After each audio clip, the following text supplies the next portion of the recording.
This is one of those prime examples of you can't finish if you don't start. I have this hole in my drywall from a leaky pipe, and yeah, I have no idea how to do drywall. Zero. Never done drywall before I did this job in my life. I've seen some people do it on YouTube, and I've seen some hacks on TikTok. That's actually where I learned how to do this California patch. But I've never actually done this on my own, so this was a first for me. I just kept plugging away at it, my friends. You know, you got to start somewhere. You can't finish if you don't start. So I picked a place, I started, and I just kind of kept going with it, you know. Worst case scenario, if I messed it up, I could essentially just cut another damn hole in the wall and try again. But it seemed to be going well enough so where I didn't have to do that. So I'm pretty happy with that.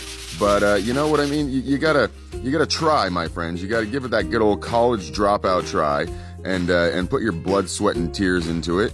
And maybe it'll work. Maybe it won't. You know, but you don't know if you don't fucking try. And here is a prime example of it fucking worked. Look at this. I mean, I'm completely happy with this. It might not be the best job in the world, and you might be able to see a seam up close when this shit dries, but you know what? It's done. Give it a shot, my friends. It's worth it.